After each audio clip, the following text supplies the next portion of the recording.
Hello and welcome to the Whispering Worlds channel. In a world where love is tested and trust is shattered, Michael and Clara Reynolds had it all. A happy family, a perfect home, and a love that seemed unbreakable. But one devastating betrayal changes everything. As secrets unravel and emotions collide, their bond hangs by a thread. Can they overcome the pain? Or is it too late to mend what has been broken? Step into the story of heartbreak, resilience, and the power of second chances. Will love be enough to bring them back together, or will the past tear them apart forever? The morning light filtered through the cream-colored curtains, casting a soft glow on the perfectly arranged living room. Michael Reynolds sat at the kitchen table, sipping his coffee, the steam rising from the mug in lazy spirals. The aroma of freshly brewed coffee mingled with the scent of toasted bread, a comforting start to what seemed like just another day in their suburban haven. "Jamie, hurry up. You'll miss the bus," Michael called, his voice carrying a hint of parental exasperation. His son, a lanky 13-year-old with perpetually messy hair, appeared at the top of the stairs, struggling to shove a binder into his overstuffed backpack. Lily, his 7-year-old daughter, sat at the table swinging her legs, a mischievous grin on her face as she dipped her toast into a puddle of syrup. Clara bustled into the kitchen, her high heels clicking against the tile floor. She looked flawless, as always. Her chestnut hair was styled into soft waves, and her tailored blouse and pencil skirt highlighted her trim figure. Michael's heart did its usual flutter at the sight of her. Even after 15 years of marriage, Clara had the ability to leave him breathless. "You're going to be late for your meeting?" Clara said, glancing at Michael as she grabbed her car keys from the counter. "Don't let them give you grief about that presentation." Michael smiled. "I'll be fine. Same as always."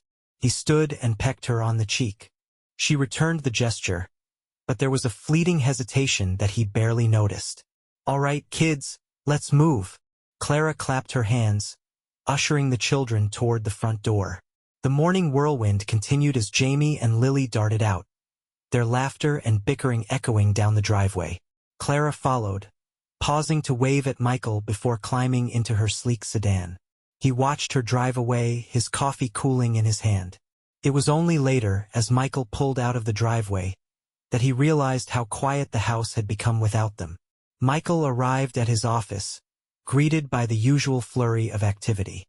The advertising firm where he worked was a hive of energy, filled with creatives and strategists buzzing around with ideas. He settled into his desk, greeted by Eric, his best friend and colleague. "Big day," Eric said, handing Michael a folder. "Ready to wow the clients?" Michael chuckled. "Always. You know me." But even as he spoke, a faint unease lingered in the back of his mind. He shook it off, attributing it to the pressure of the presentation. Yet, as the day wore on, he found his thoughts drifting back to Clara. She'd been more distant lately, her warmth replaced by a certain aloofness that he couldn't quite pinpoint. Was it work stress? Something he'd done? The questions gnawed at him, but he pushed them aside.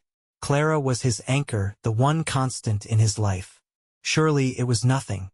Clara, meanwhile, sat in a downtown cafe, her phone clutched in her hand. She glanced around nervously before a man slid into the seat across from her. Daniel. His smile was electric, his presence magnetic. He leaned in, lowering his voice. "Did you miss me?" Clara's heart raced, guilt and excitement swirling in a chaotic dance. "We shouldn't be here," she whispered, but there was no conviction in her words. Daniel's fingers brushed hers, and she didn't pull away. "Life's too short for shouldn'ts," he said, his tone teasing yet insistent. Clara's resolve wavered, her mind flashing to Michael, Jamie, and Lily. She pushed the thought aside. For now, she just wanted to feel alive. That evening, Michael returned home to the smell of Clara's cooking. She stood at the stove, stirring a pot of her famous marinara sauce. The sight was so familiar, so comforting, that the unease from earlier melted away. He wrapped his arms around her from behind, planting a kiss on her neck. "Smells amazing," he murmured.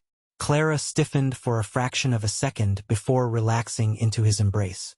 "I thought I'd make your favorite," she said with a smile that didn't quite reach her eyes. Michael didn't notice.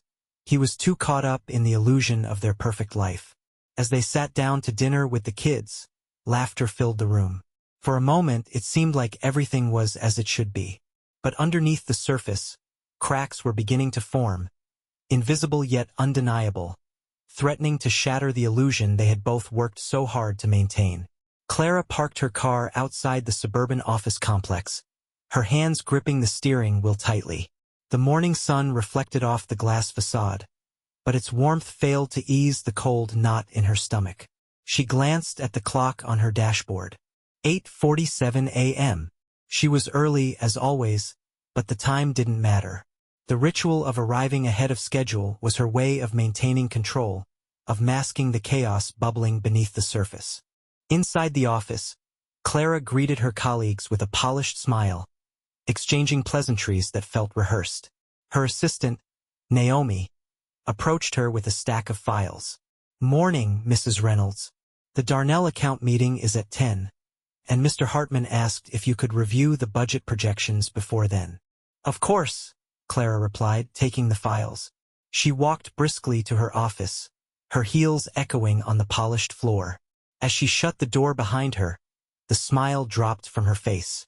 Alone, she let out a shaky breath, sinking into her chair. She turned on her computer and stared at the screen, her fingers hovering over the keyboard. Her thoughts, however, weren't on the budget projections. They were on Daniel, the memory of his touch, his voice, and the way he made her feel. It consumed her. Guilt gnawed at the edges of her mind, but it was drowned out by a yearning she couldn't shake. Her phone buzzed, snapping her out of her reverie. A message from Daniel lit up the screen. "Thinking about you. Can't wait for tonight." Clara's heart skipped a beat. She quickly locked her phone and buried it in her bag, as though hiding it could erase the implications of her actions. Meanwhile, Michael sat at his desk at the advertising firm, his focus slipping in and out as he reviewed campaign mock-ups. The clinking of keyboards and hum of conversation around him blurred into white noise. Eric leaned over his cubicle wall, snapping him out of his thoughts. "Earth to Michael. You good?" Michael looked up, forcing a smile. "Yeah. Just thinking." Eric raised an eyebrow. "About work or something else? You've been spaced out all week." Michael hesitated. Eric had been his sounding board for years, through college, career changes, and fatherhood. If there was anyone he could confide in, it was Eric. Still, voicing his worries felt too much like admitting weakness. "It's nothing. Just the usual stress," Michael said finally. Eric didn't look convinced but didn't push. "All right. Well, if you need to talk or grab a drink later, you know where to find me." Michael nodded, grateful for the offer but unsure if he'd take it. He turned back to his work, but his mind drifted again, this time to Clara. He couldn't shake the feeling that something was off. She'd been distant lately, her warmth replaced by a guarded politeness that left him feeling like a stranger in his own home. That evening, Clara met Daniel at a boutique hotel on the edge of the city. The room was elegantly understated, the kind of place that promised discretion. As soon as the door closed behind her, Daniel pulled her into his arms, his kiss erasing the boundaries of right and wrong. "I've missed you," he murmured against her lips. Clara's breath hitched. She wanted to reply but found herself choking on her emotions.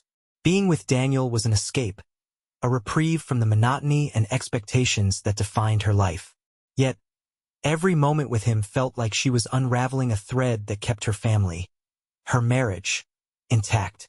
They spent hours together, talking, laughing, and pretending the world outside didn't exist. But as the clock ticked closer to 9, Clara's phone buzzed with a message from Michael. "Dinner's ready. The kids are asking for you." The weight of reality crashed back down. Clara pulled away from Daniel, her expression clouded. "I have to go," she said, reaching for her purse. Daniel frowned but didn't argue. "When will I see you again?"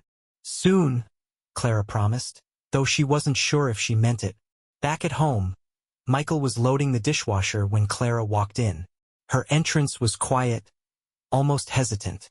He looked up, relieved to see her. "Hey, you're back. Everything okay?" he asked. Clara nodded, setting her bag on the counter. Yeah, just a long day at work. Michael wanted to believe her, but the unease he'd felt all week gnawed at him again. He walked over and placed a hand on her shoulder, searching her eyes for answers. You sure? You've seemed distracted lately. Clara forced a smile. It's just work. Nothing to worry about. Michael hesitated but nodded, deciding not to press further. He kissed her forehead, the gesture full of tenderness and hope. Clara closed her eyes, leaning into him. For a moment, she wanted to tell him everything, to confess, to explain, but the words lodged in her throat. As they stood there, the unspoken distance between them grew, a chasm that neither could yet acknowledge, but both felt deeply. The air in Daniel's apartment was warm, carrying the faint aroma of espresso and cedarwood. It was a stark contrast to the sterile perfection of Clara's home. She sat curled on his leather couch, her heels kicked off, her hair cascading over one shoulder. Daniel sat beside her, his hand tracing lazy patterns on her arm. Felt different here, more intimate, more alive. You look miles away, Daniel said, his voice tinged with amusement. Clara smiled faintly. Just thinking. About what? She hesitated. How could she articulate the war raging inside her? The guilt, the thrill, the deep well of yearning she hadn't realized existed until she met him. About how crazy all of this is, she finally said. How did I even get here? Daniel leaned back, his eyes scanning her face. You're here because you needed more than what you had. There's nothing wrong with that. His words were like a salve, soothing the ache of her inner turmoil. Clara wanted to believe him, to lean into the narrative he provided. But even as she nodded, a small voice in her head whispered doubts. At the Reynolds home, Michael was preparing breakfast for Jamie and Lily. The smell of pancakes filled the kitchen as the two kids bickered over the syrup bottle. Dad, Jamie's hogging it, Lily complained, her small fists clenched. Am not. Jamie shot back, holding the bottle just out of her reach. Michael sighed and slid the backup syrup from the pantry onto the counter. Problem solved. Now eat before the bus gets here. As the kids settled down, Michael's mind wandered to Clara. She'd left early again that morning, claiming a work meeting. It wasn't unusual, but the frequency of these early departures was starting to unsettle him. He glanced at the empty chair where she usually sat, sipping her tea and stealing bites of his toast. The absence felt heavier than it should have. Later that afternoon, Michael met Eric at their favorite pub.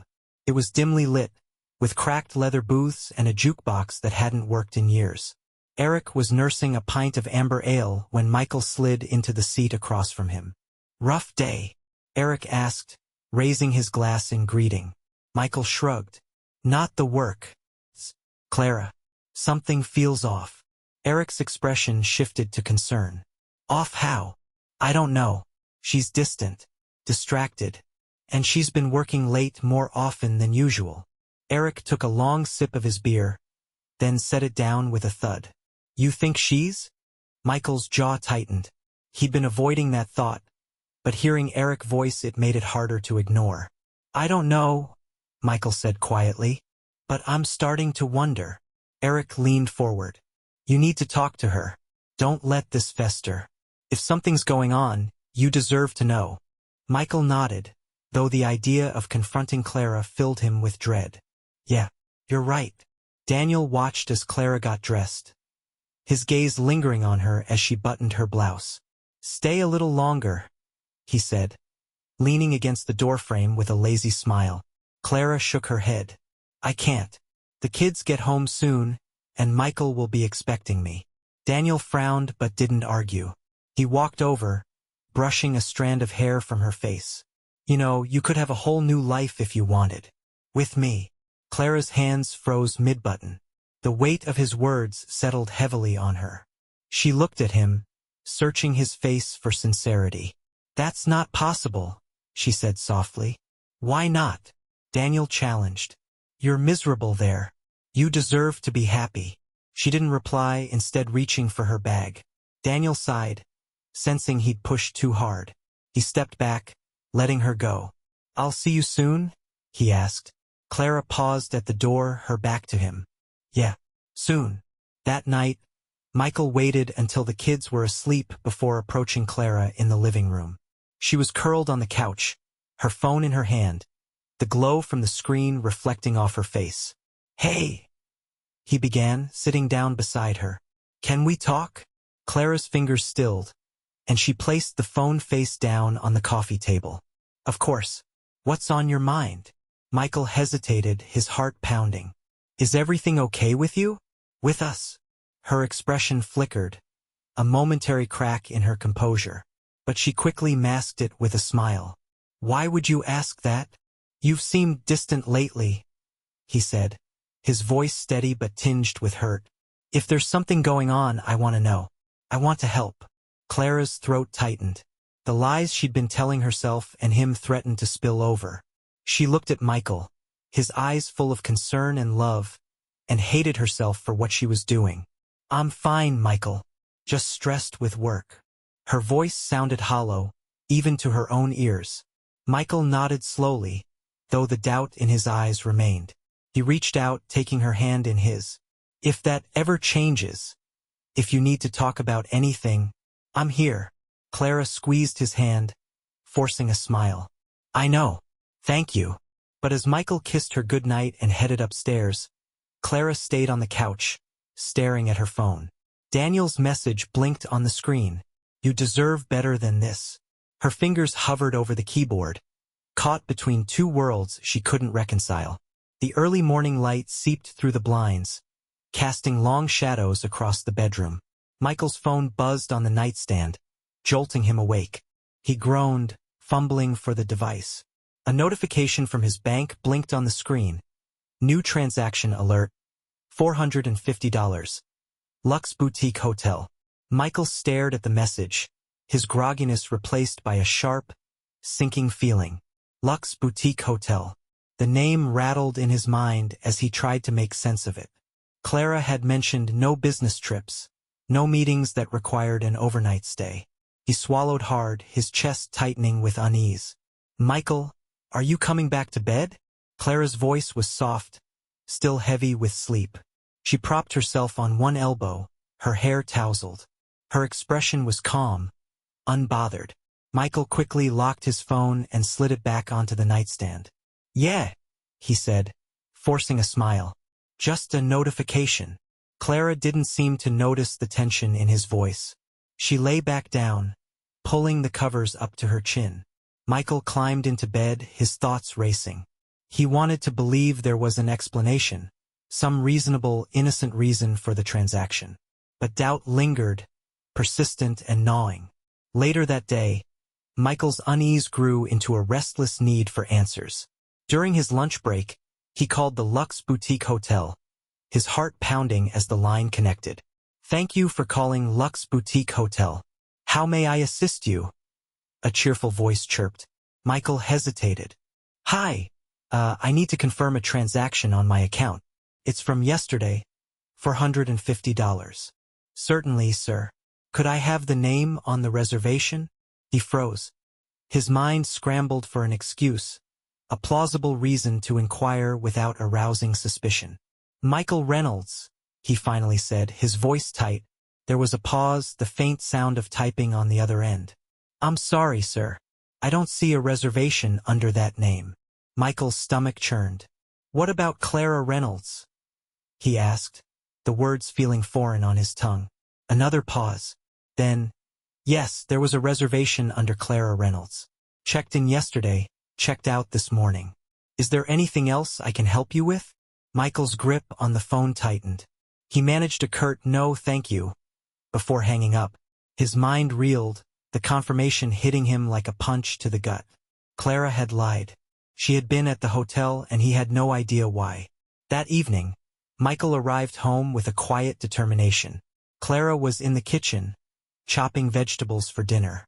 She glanced up as he entered, her smile warm but faintly distracted. "Hey, how was your day?" she asked, returning her focus to the cutting board. Michael studied her, searching for any sign of guilt or unease. But Clara's movements were smooth, her demeanor composed. He approached slowly, leaning against the counter. "It was fine," he said carefully. "How about you? Busy at work?" Clara nodded. "Same as usual. Meetings, emails, the works." Michael's jaw tightened. He pulled out his phone, opened the banking app, and slid it across the counter toward her. The transaction for Luxe Boutique Hotel was still displayed. Clara froze, the knife hovering above the cutting board. Her eyes flicked to the screen, then to Michael. Her expression shifted, a flicker of something unreadable passing over her face before she quickly masked it. "What's this?" Michael asked, his voice steady but laced with an undercurrent of anger. Clara straightened, setting the knife down. "It's nothing," she said lightly, though her tone was strained. "A work thing. A client meeting ran late, so I stayed overnight." "At a boutique hotel?" Michael pressed. "Why not call me? Why not let me know?" Clara's composure wavered. "It was last minute," she said, avoiding his gaze. "I didn't think it was a big deal." "A $450 charge isn't a big deal?" Michael's voice rose slightly, his frustration breaking through. "Clara, what's going on? Are you hiding something?" Clara's eyes snapped to his, and for a moment, the room was thick with tension. Then she sighed, her shoulders slumping. "I'm not hiding anything," she said quietly. "I'm just tired, Michael. Work's been overwhelming, and I didn't want to add to your stress." Michael stared at her, his instincts screaming that there was more to the story. But Clara's tone was pleading, her expression a mix of exhaustion and vulnerability. He wanted to believe her, to take her words at face value. "Okay," he said finally, though doubt still gnawed at him. "But if something's wrong, you need to tell me. No more secrets." Clara nodded, offering a weak smile. "I promise." As Michael turned to leave the kitchen, Clara leaned against the counter, gripping its edge tightly. Her heart pounded in her chest as she tried to steady her breathing. She had dodged the confrontation for now, but she knew the truth wouldn't stay hidden forever. Clara sat in her car in the office parking lot, her hands gripping the steering wheel so tightly her knuckles turned white. Her phone buzzed in the cup holder, Daniel's name flashing on the screen. She stared at it, her heart pounding in her chest. She couldn't bring herself to answer. Not now. Not after last night. The confrontation with Michael replayed in her mind. His tone, the look of hurt and suspicion in his eyes. She had danced so close to the edge, and now the ground beneath her felt impossibly fragile. With trembling hands, she reached for her phone and silenced it, shoving it into her bag. She needed to focus. Work, meetings, budgets, something to drown out the chaos that threatened to consume her. Michael sat at his desk, his coffee untouched and papers strewn across his workspace. His mind was anywhere but on the client proposal in front of him. The conversation with Clara from the night before gnawed at him, each word looping in his mind like a broken record. He opened his laptop and stared at the blank search bar. Luxe Boutique Hotel Clara Reynolds. His fingers hovered over the keyboard. Was he really about to do this? To pry into his wife's life? The thought made his stomach turn, but the gnawing doubt wouldn't let him rest. With a deep breath, he began typing. The results were sparse, but one stood out. A social media post tagged at Luxe Boutique Hotel. Michael clicked it, his heart pounding. It was a photo of a stylish bar with soft lighting and velvet seats. In the corner of the frame, just barely visible, was Clara. Her face was turned away, but he knew her silhouette, the curve of her neck. Next to her, a man leaned in close, his face partially obscured by shadow. Michael's chest tightened. He closed the laptop abruptly, his hands shaking. The photo wasn't proof of anything definitive, but it was enough to crack the foundation of his trust. At work, Clara struggled to keep her focus. Naomi knocked lightly on the door before stepping in, a stack of files balanced in her hands. "Mrs. Reynolds, these need your review before the end of the day." Clara nodded, offering a faint smile. "Thanks, Naomi. Leave them on the desk." Naomi hesitated, her brow furrowing slightly. "Are you okay? You seem off today." Clara's smile faltered. I'm fine. Just a lot on my plate. Naomi nodded, though her expression remained uncertain. She placed the files on the desk and left quietly, leaving Clara alone with her thoughts. Clara leaned back in her chair, her gaze drifting to the framed family photo on her desk. It was from a trip to the beach last summer, Jamie and Lily laughing as Michael held them both in his arms. Clara's throat tightened. What had she become? How had she allowed herself to stray so far? Her phone buzzed again. This time she couldn't ignore it. She picked it up, seeing Daniel's message. We need to talk. Call me when you can. Clara closed her eyes, her thumb hovering over the reply button. She typed a quick response. Not now. I need space. That evening, Michael sat at the dining table, his laptop open but forgotten as Jamie and Lily chattered around him. Clara walked in, her smile bright but strained. Hey, everyone, she said, kissing each child on the head before sitting across from Michael. Her eyes met his briefly, and the tension between them was palpable. How was work? Michael asked, his tone neutral. Busy, Clara replied, avoiding his gaze. How about you? The usual, he said, setting his laptop aside. Listen, Clara. Can we talk after the kids go to bed? Her hands stilled on the fork she had picked up. Sure. Is everything okay? We'll talk later, he said, his tone giving nothing away. The rest of dinner passed in stilted conversation. The children, blissfully unaware of the undercurrents, filled the silence with their stories from school. But Michael and Clara barely spoke, the weight of what was unsaid pressing down on them both. When the kids were finally asleep, Michael found Clara in the living room, a glass of wine in her hand. She looked up as he entered, her expression wary. What's going on? She asked, her voice steady but soft. Michael sat down across from her, his elbows resting on his knees. I need to know the truth, Clara. About the hotel. About who you were with. Clara's breath hitched. Michael, I told you it was a work thing. Don't, he interrupted, his voice firm but calm. I saw a photo. You weren't alone. Her eyes widened, panic flashing across her face. You went looking for? What else was I supposed to do? Michael's voice cracked. You've been distant, secretive. I needed answers, Clara. Clara set her glass down, her hands trembling. It's not what you think, she said weakly. Then tell me what it is, Michael said, his voice a mix of anger and desperation. Because right now, it feels like I'm losing you. Clara's throat tightened as tears welled in her eyes. She looked at Michael, his face etched with pain, and felt her resolve shatter. The web of lies she had spun was unraveling, and there was no way to stop it now. Michael paced the length of the living room, the tension in his chest coiling tighter with each step. Clara sat on the couch, her hands clasped in her lap, her expression guarded.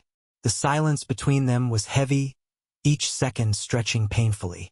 Say something, Michael finally said, his voice low but trembling with emotion. Clara swallowed hard, her gaze fixed on the carpet. What do you want me to say? The truth would be a good start, he replied sharply, stopping mid-stride to look at her. Who is he, Clara? How long has this been going on? Clara's shoulders sagged as though the weight of his words pressed her deeper into the cushions. She opened her mouth to speak but closed it again, the words catching in her throat. Finally, she took a deep breath and forced herself to meet his eyes. His name is Daniel, she said quietly. We met at work. Michael's jaw tightened, and he turned away, running a hand through his hair. The confirmation hit him like a physical blow, even though he had suspected it. He inhaled deeply, trying to steady himself, but the anger and hurt swirled like a storm inside him. And? He asked, his voice barely above a whisper. What else? How long? 6 months, Clara admitted, her voice breaking.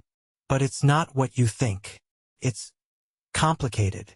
Michael let out a bitter laugh. Complicated? What's so complicated about betraying your family? It wasn't supposed to happen, Clara said, her voice rising with desperation. I didn't plan this, Michael. I felt so she trailed off, searching for the right words. So what? Unhappy? Lonely? Michael's voice cracked, and he turned to face her. You could have come to me, Clara. You could have talked to me. But instead, you chose him. Tears streamed down Clara's face as she shook her head. I tried. I tried to tell you how I was feeling, but you didn't hear me.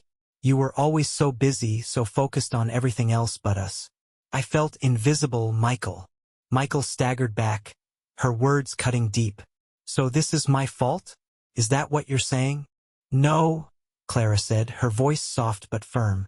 I'm saying that I made a terrible mistake because I was searching for something I thought I'd lost. But I know now it was wrong. I've been wrong. You've been wrong. Michael's voice grew louder, the anger boiling over. Do you have any idea what this has done to me? To us? How am I supposed to fix this? How do we even begin to move forward? Clara flinched at his tone, her tears falling harder. I don't know, she whispered. I don't have all the answers. I want to fix this, Michael. I want to try. Michael stared at her, his chest heaving with the effort to contain his emotions. He wanted to believe her, to find a way to salvage the life they'd built together. But the pain and betrayal felt insurmountable. I need time, he said finally, his voice heavy with exhaustion. I can't just forgive this overnight. Clara nodded, her expression filled with both relief and sorrow. I understand. I'll do whatever it takes, Michael. Just, please don't give up on us. Michael didn't respond. He turned and walked toward the stairs, leaving Clara alone in the dimly lit living room. As he climbed, he felt the weight of their fractured bond pressing on his shoulders, threatening to pull him under. Clara sat in the dark for hours, her thoughts spiraling. She replayed their conversation over and over, the pain in Michael's voice cutting through her like a blade. She had hurt the one person who had stood by her through everything, and she wasn't sure if she could ever make it right. Her phone buzzed on the coffee table. She glanced at it, her stomach twisting as Daniel's name appeared on the screen. She ignored the call, letting it ring out before turning the phone face down. She was done with lies, done with running. It was time to face the consequences of her actions. Upstairs, Michael sat on the edge of the bed, staring at a photo on his nightstand. It was of their family at Jamie's last birthday, all smiles and laughter. Felt like a lifetime ago. He picked it up, his thumb brushing over Clara's face. Despite everything, a part of him still loved her. But love alone didn't feel like enough to bridge the chasm between them. He placed the photo back and lay down, staring at the ceiling as the darkness enveloped him. Tomorrow, he told himself. Tomorrow, he would decide what to do next. For now, he let the silence fill the room, each breath heavy with the weight of uncertainty. The days following Michael and Clara's confrontation were marked by a strained, uneasy quiet in the Reynolds household. Conversations were brief and transactional, about Jamie's soccer practice, Lily's upcoming science fair, or whose turn it was to take out the trash. Beneath the surface, however, emotions simmered, threatening to boil over at any moment. For Michael, the pain of Clara's betrayal lingered like a dull ache. He threw himself into his work, staying late at the office and volunteering for projects he might have otherwise avoided. Eric noticed the change and tried to coax him out for drinks or a weekend golf game, but Michael declined each time. You're going to burn yourself out, Eric said one evening as they wrapped up a late meeting. Michael shrugged. Work keeps me busy. Busy is good. Eric frowned but didn't push further. He'd known Michael long enough to recognize when to give him space. At home, Clara's guilt consumed her. She made every effort to rebuild the routine of their family life, cooking elaborate dinners, helping Jamie and Lily with their homework, and tidying the house until it was spotless. But no matter what she did, she couldn't shake the weight of Michael's distant stares or the knowledge that her children could sense the tension between their parents. One afternoon, Clara found herself sitting in her parked car outside Lily's school, waiting for dismissal. Her phone buzzed on the console, and her heart sank when she saw Daniel's name. We need to talk. Ignoring me won't solve anything. Her hands trembled as she deleted the message without replying. She couldn't let Daniel disrupt the fragile stability she was trying to rebuild. But even as she resolved to cut ties, a part of her couldn't ignore the chaos he'd brought into her life. Chaos that had felt exhilarating at the time. That evening, Michael sat in the living room with Jamie and Lily, helping them assemble a jigsaw puzzle. The children laughed as pieces snapped into place, their voices filling the room with a warmth that felt bittersweet to Michael. Clara watched from the doorway, her chest tightening. She stepped into the room, her smile tentative. "Mind if I join you?" Jamie grinned. "Sure, Mom.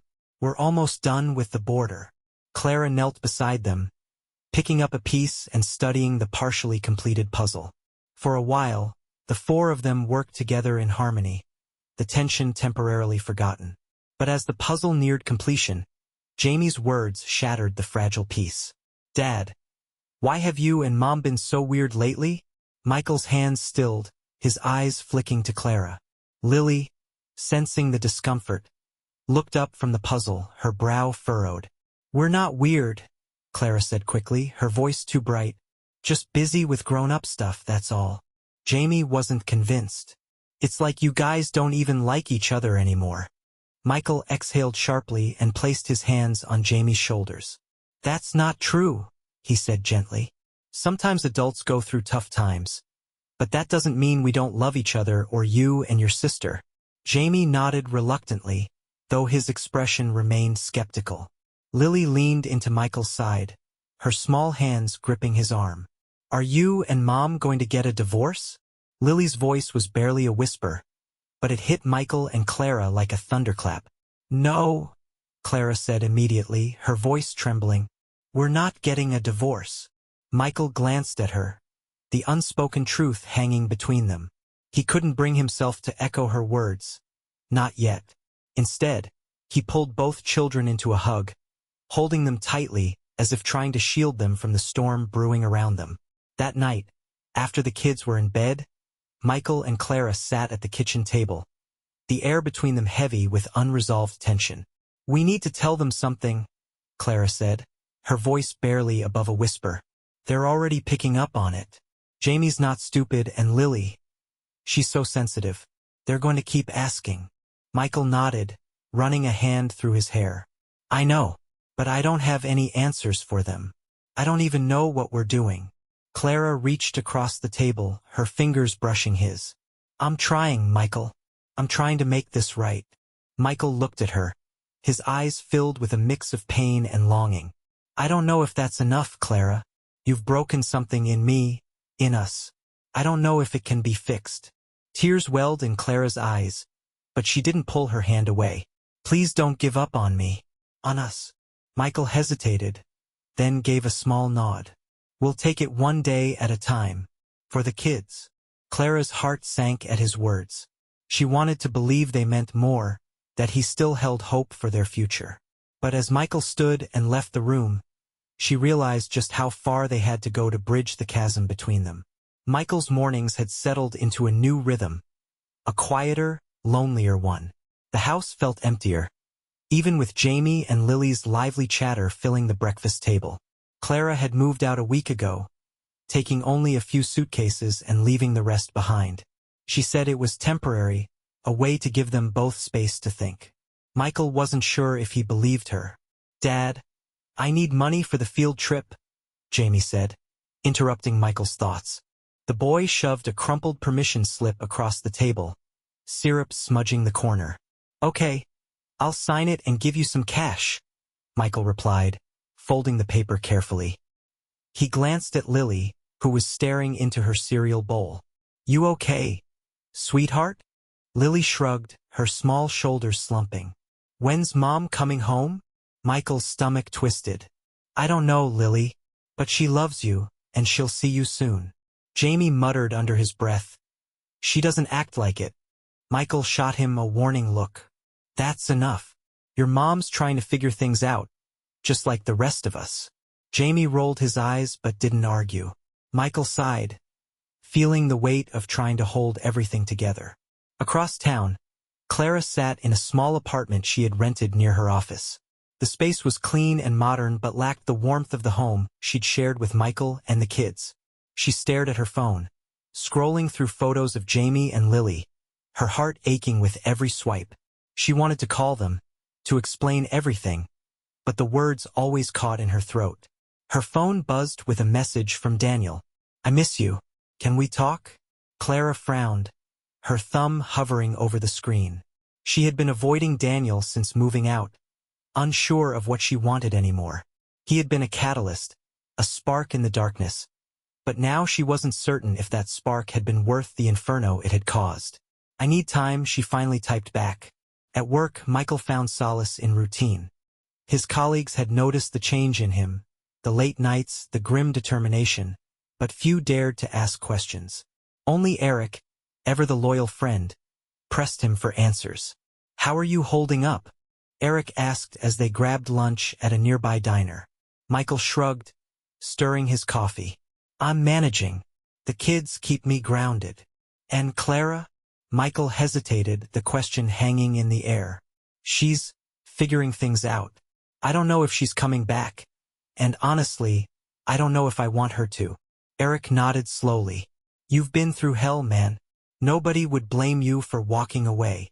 "It's not that simple," Michael said, his voice tinged with frustration. "There's the kids, the history. Part of me still loves her, despite everything." "Love's a tricky thing," Eric said.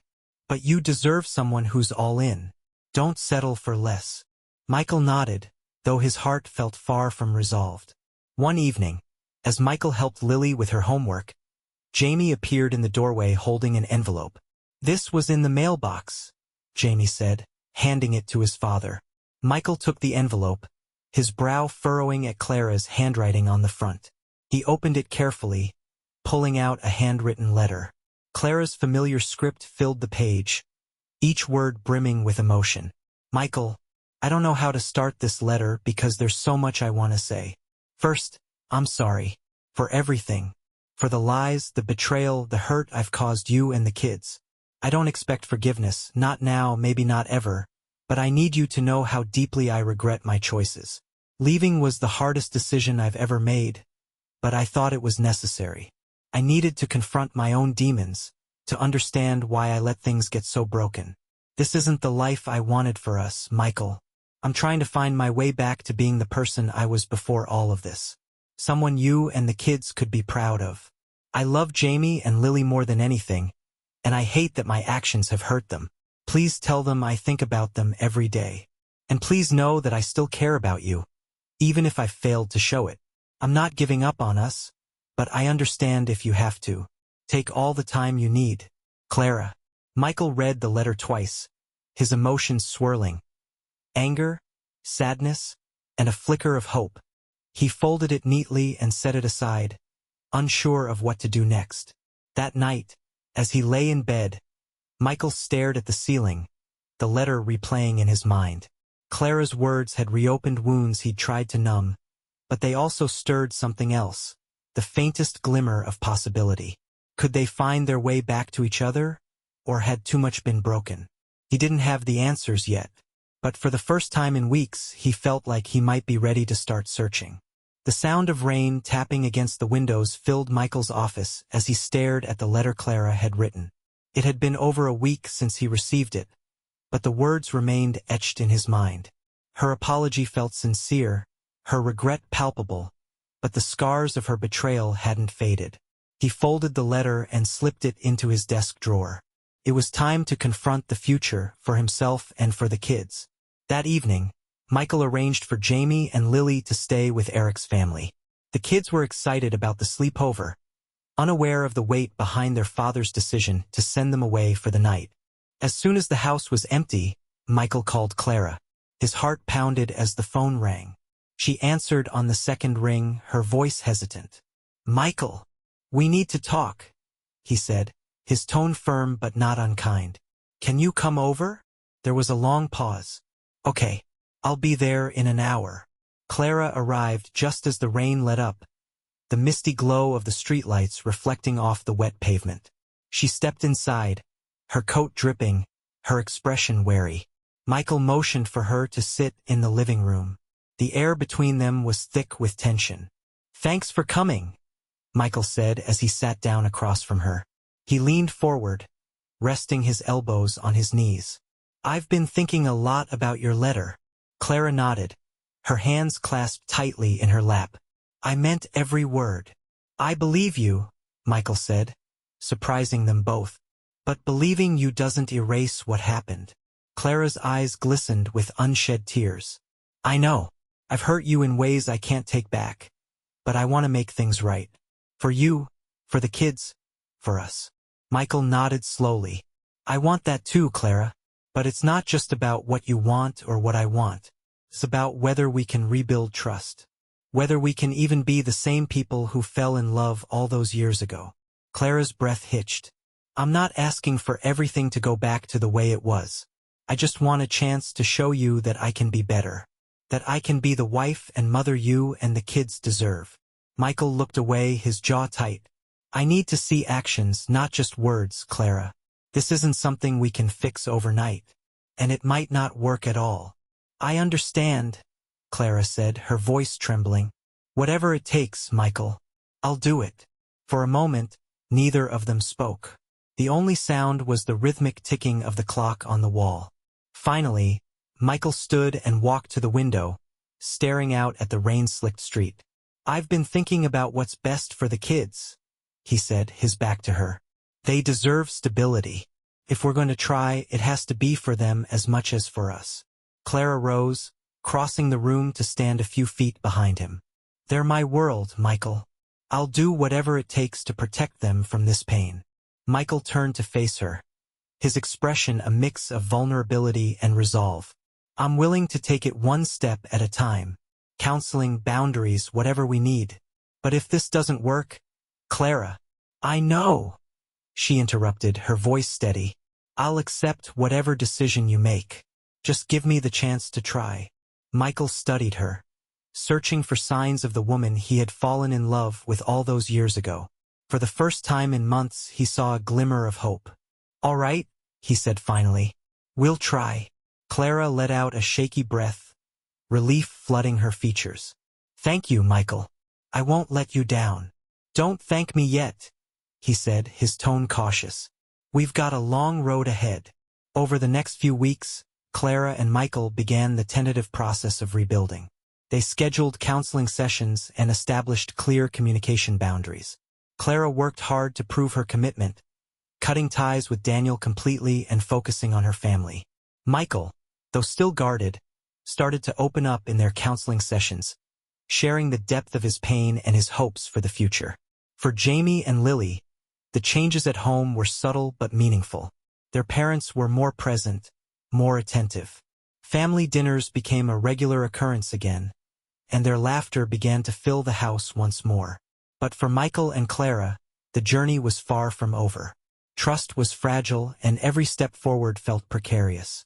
Still, they were moving forward together, determined to see if their fractured bond could be pieced back together.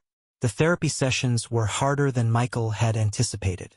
Each meeting brought buried emotions to the surface, raw and unrelenting. Clara often left in tears, and Michael felt like he carried the weight of every conversation long after the hour ended. But despite the difficulty, there was a glimmer of progress, small, tentative steps toward understanding.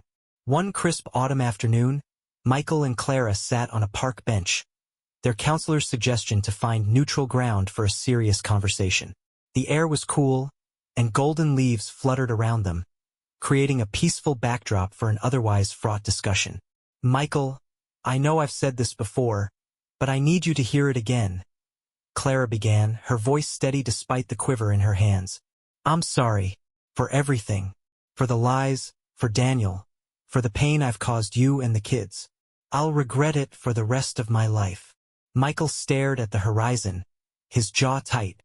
He had heard her apology before, but something about the sincerity in her tone made him finally acknowledge it fully. He turned to face her, his eyes meeting hers. I believe you, he said simply.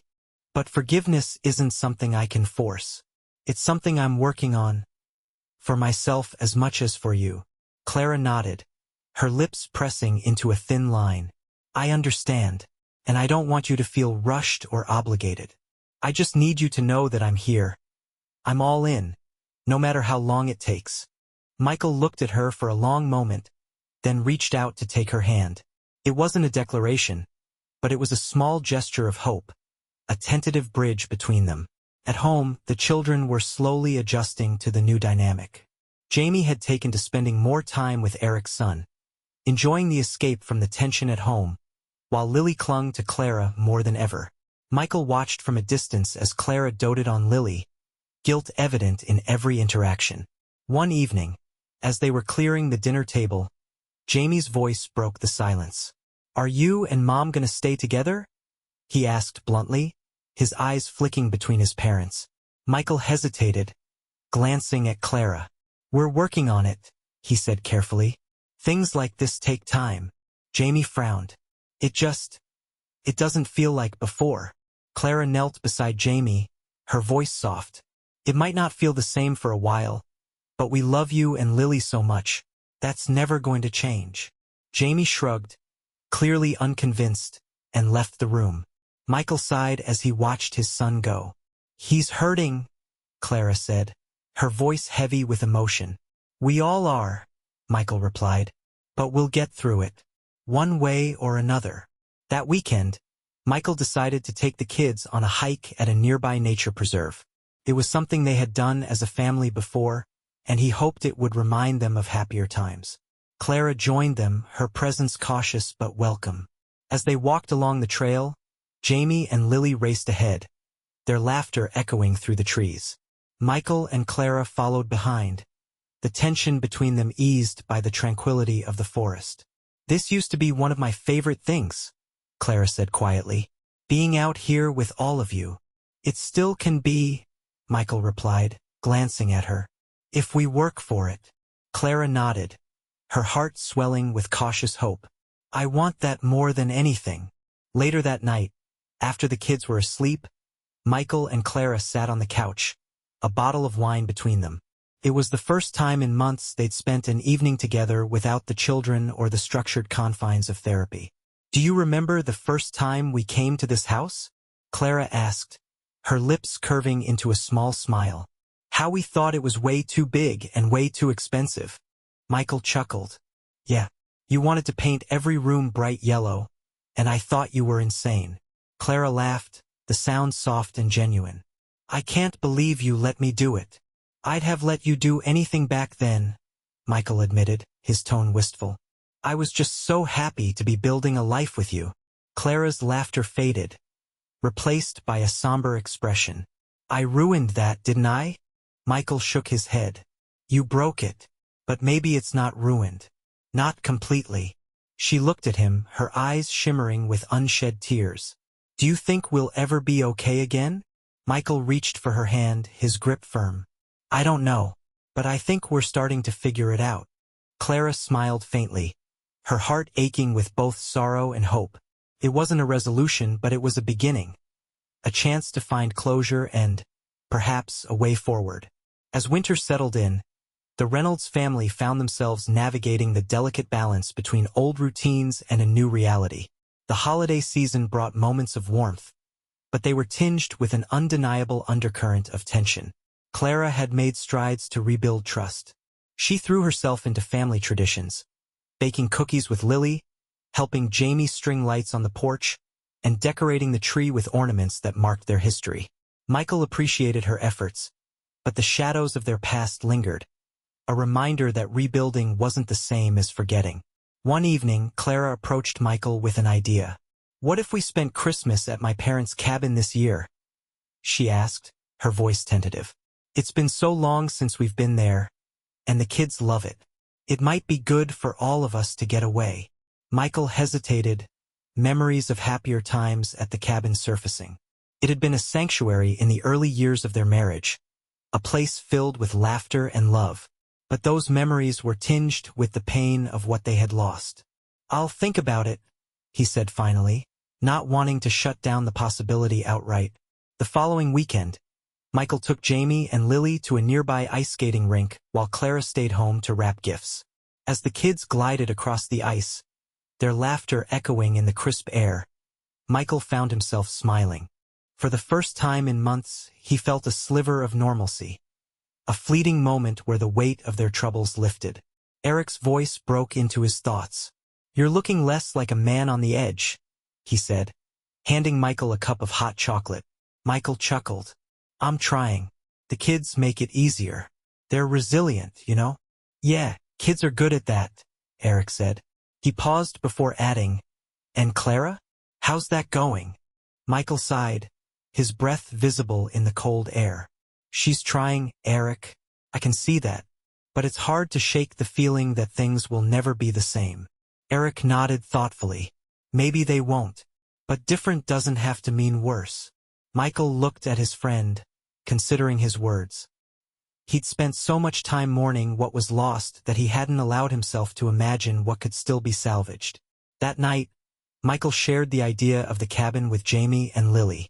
Their eyes lit up with excitement, and Michael felt a pang of hope. When he told Clara, her smile was radiant, a flicker of the woman he had fallen in love with all those years ago. "Thank you, Michael," she said softly. "I promise this will be good for all of us." The cabin stood nestled among snow-covered pines, its warm glow visible even from the winding road. The kids rushed inside, their laughter echoing through the small, cozy space as they explored the familiar rooms. Clara set to work preparing dinner, while Michael brought in the luggage. The simplicity of the cabin, no Wi-Fi, no distractions, forced them to focus on one another. They played board games by the fire, shared stories, and laughed over marshmallows burned to a crisp. One night, after the kids were asleep, Michael and Clara sat on the porch, wrapped in blankets as they watched the stars. The stillness of the night made the distance between them feel both vast and intimate. "I've been thinking a lot about us," Michael began, his voice steady, "about what we've been through and where we're going." Clara turned to him, her eyes searching his. "And I think I'm starting to let go of the anger," he admitted. "But I'm not sure I can ever forget. That scares me, Clara, because I want to move forward, but I don't know if I'm strong enough." Clara reached for his hand, her grip firm and grounding. "You are, Michael. I see it in everything you do for me, for the kids. You're the strongest person I know." Michael gave a small, rueful smile. "I don't feel strong. Most days, I feel like I'm barely holding it together." "You don't have to do it alone," Clara said. "I'm here, and I'll keep showing you that I'm here, as long as it takes." They sat in silence for a while, the cold air nipping at their faces. Michael didn't know what the future held, but for the first time in a long while, he felt a spark of hope. Not the blazing certainty of the past, but a gentle ember that might one day grow. The morning at the cabin was quiet, the air crisp and filled with the scent of pine. Michael sat on the porch with a mug of coffee, watching the sunlight filter through the trees. Clara joined him, her own mug in hand, and they sat in companionable silence, the warmth of their drinks cutting through the chill. "The kids are still asleep," Clara said softly, breaking the silence. Michael nodded. "They needed it. Yesterday wore them out." Clara smiled faintly, recalling the snowball fight and the hours spent building a lopsided snowman. It had been the kind of day they hadn't had in years, simple, joyful, and unmarred by the weight of their troubles. "I've been thinking," Clara began hesitantly, "about everything. The kids, us, the life we want to rebuild." Michael turned to her, his expression guarded but open. "And," Clara took a deep breath, "I know we're still far from where we need to be, but being here with you, seeing the kids so happy, it gives me hope. I want to keep fighting for this. For us." Michael considered her words, his gaze drifting back to the forest. "It's not going to be easy," he said after a moment. "There will be days when it feels like we're going backward. But if you're willing to keep trying, so am I." Clara's eyes glistened, and she reached out to take his hand. They sat like that for a long time, the quiet understanding between them stronger than any words could convey. Back in the city, life gradually returned to its usual rhythm. The kids resumed school, their laughter filling the house once more. Michael and Clara attended counseling sessions faithfully, working through the lingering wounds and learning how to communicate in ways they never had before. Clara found ways to show her commitment daily. She volunteered to chaperone Lily's field trips and attended every one of Jamie's soccer games, cheering louder than anyone else. Michael noticed these efforts, and though it didn't erase the past, it softened the edges of his hurt. For Michael, the biggest challenge was letting go of the anger that still flared up unexpectedly. One evening, after a particularly tense counseling session, he confessed his fears to Eric over a beer. "Sometimes I wonder if I'm just fooling myself," Michael admitted. "Like maybe this is too broken to fix." Eric leaned back in his chair, studying his friend. "You're not fooling yourself. You're giving yourself a chance. And if it doesn't work out, at least you'll know you gave it everything." Michael nodded slowly, taking comfort in Eric's words. The breakthrough came unexpectedly, during a mundane evening at home. Jamie and Lily had gone to bed, and Michael was cleaning up the kitchen while Clara folded laundry in the living room. As Michael dried the last dish, he glanced at Clara, her face serene as she matched socks into pairs. "You know," he began, leaning against the counter, "I've been waiting for some big moment where everything clicks and I know it's all going to be okay. But maybe that's not how this works." Clara looked up, her brow furrowing slightly. "What do you mean?" "I think it's about the small things," Michael said. "The little steps we take every day.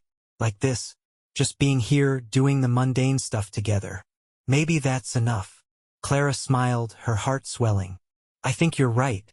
And if it's the small things that matter, then we're already on the right path." Months turned into a year, and the fractures in their bond began to mend. There were still hard days, moments of doubt, and echoes of past pain. But those were balanced by moments of joy and connection. They weren't the same people they had been before the affair. Perhaps they never would be. But in many ways they had grown stronger, forged by the trials they had endured. One evening, as they tucked the kids into bed, Jamie asked a question that caught them both off guard. "Are you and Mom happy now?" Michael glanced at Clara, their eyes meeting. He smiled softly, placing a hand on Jamie's shoulder. "We're getting there, buddy. One day at a time." Jamie nodded, satisfied, and pulled the covers up to his chin. As Michael and Clara left the room, Clara slipped her hand into Michael's. He squeezed it gently, their steps in sync as they walked down the hallway. In the quiet of the night, they sat together on the couch, their hands still entwined. They didn't need to speak. The peace between them was enough. For the first time in a long while, the future didn't feel so uncertain. Together, they were moving forward. Dear listeners, please share your thoughts in the comments section below, and don't forget to like, share, and subscribe to the channel.